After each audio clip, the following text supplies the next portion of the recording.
жаңа коллекция, тек бүгін, қалғаны 3-ақ сағат.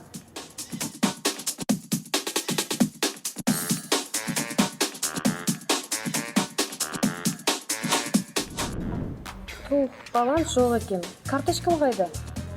Тағы алайын деп жатсың ба? Өткен аптада алған скимің бар еді ғой? Бұл басқа, жаңа каталог. Айтшы, осыған қанша ақша кететінін есептеп көрдің бе? Білмеймін, ұсақ түйек қана ғой. Бірде 800 теңге, бірде 1200, кейде 500-ден жекіреді. 800 қосу 1200, қосу 500, 3000 болады ғой. Міне бұл микротөлемдер ұсақ болып көрінгенімен, ақыры бір жаңа ойынның бағасындай. Немесе курс, смарт сағат, наушник алуға жетер еді. Оған дейін алмаппын. Маған ештеңе етпейді сияқты көрінді. Осыны не үшін сатып аласың? Ойында мықты әдемі болу үшін бе, әлде өзгеге дәлелдеу үшін бе? Иә, бәрінде скин бар, ал сенде жоқ болса, кейде ойыншы сияқты көрінесің. Кейде тәуелділік бұл ойнау емес, бұл төлемдерден бас тарта алмау.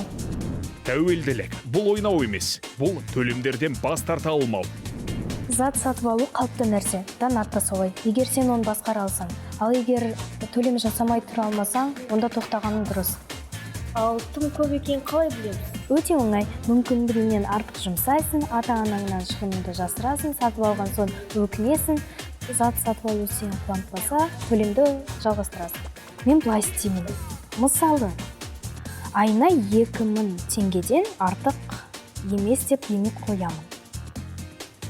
Бір нәрсе ұнаса, 2 күн күтемін. Егер 48 сағаттан кейін әлі қаласам, ойланып көрем. Бұл ойын үшін бе, әлде біреудің қысымынан ба? Ойындарға бар ақшаны құртпау жолы.